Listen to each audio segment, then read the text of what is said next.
Hello friends, இன்றைக்கி நம்ம PRAN வச்சு செய்கிற ஒரு ரெசிபி பார்க்கலாம்.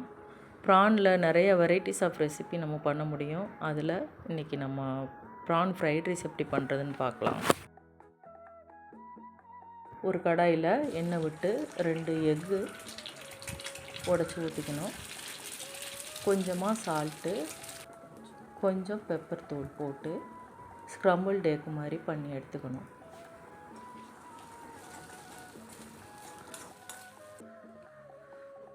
இரநூறு கிராம் அளவு மீட் எடுத்துருக்கேன், ப்ரான் மீட் எடுத்திருக்கேன். இது ஃப்ரோசன் மீட்டு தான். இதில் கொஞ்சம் சால்ட்டு, சில்லி பவுடர், கொஞ்சம் சோயா சாஸ், கார்ன்ஃப்ளவர் கொஞ்சம் 1.5 ஸ்பூன் சேர்த்து நல்லா மிக்ஸ் பண்ணி வச்சிடணும். இதை இன்னொரு கடாயில் நம்ம எண்ணெய் விட்டு பொரித்து எடுத்துக்கலாம். இப்போ நான் எடுத்துருக்கிற மீட் வந்து ஃப்ரோசன் மீட்டு தான். அதனால் இது கொஞ்சம் பாத்திரத்தில் லேசாக ஒட்டுச்சு. இதே ஃப்ரெஷ் மீட்டில் பண்ணுனா இன்னும் கூட நல்லா ஒட்டாமல் வரும். டேஸ்ட்டும் கொஞ்சம் டிஃபர் ஆகும். எல்லா ப்ரானையும் நம்ம பொரித்து எடுத்து வச்சிடலாம்.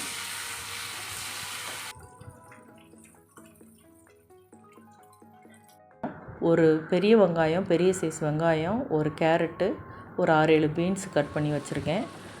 8 பல் பூண்டு, 2 பச்சை மிளகாயும் பொடியாக கட் பண்ணி வச்சுருக்கேன். ஒரு பெரிய வாணலியில் எண்ணெய் விட்டு அது பொடியாக கட் பண்ண பூண்டு, பச்சை மிளகாயை முதல்ல சேர்த்து வதக்கணும். ஒரு 4 டேபிள் ஸ்பூன் எண்ணெய் விட்டுருக்கேன். பூண்டு, பச்சை மிளகா நல்லா வதங்கினதும் கட் பண்ணி வச்சுருக்கிற வெங்காயத்தை சேர்த்து வதக்கணும். அதுக்கப்புறம் கேரட்டு, பீன்ஸு ஒன்றா சேர்த்து மீடியமாக தீ வச்சுக்கிட்டு நல்லா வதக்கிட்டு வரணும்.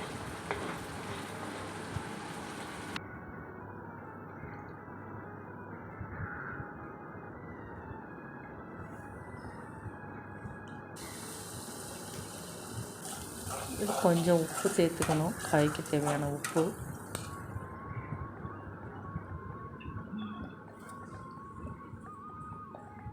சோயா சாஸ் 1 ஸ்பூன் போட்டுக்கணும். 1 spoon chilli sauce, red chilli sauce.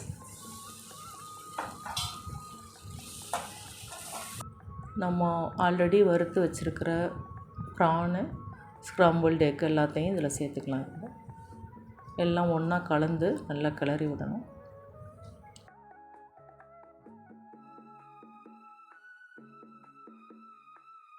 உப்பு சரி பார்த்துக்கணும். நம்ம பெப்பர் வேணும்னாலும் இன்னும் கொஞ்சம் போட்டுக்கலாம்.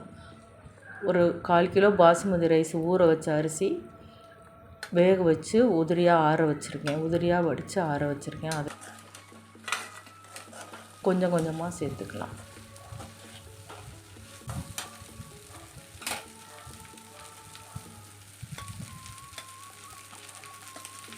ரைஸ் எல்லாத்தையும் சேர்த்து நல்லா மிக்ஸ் பண்ணிவிட்டு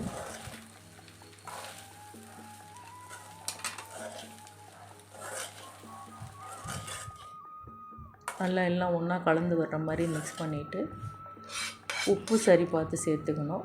பெப்பர் தூள் கொஞ்சம் போட்டுக்கலாம். இப்போ லாஸ்ட்டாக கொஞ்சம் கொத்தமல்லி தூவி கொஞ்ச நேரம் அடுப்பில் வச்சு நம்ம இறக்கிடலாம். இப்போ நம்ம ப்ரான் ஃப்ரைட் ரைஸ் சாப்பிட்றதுக்கு ரெடியாக இருக்குது.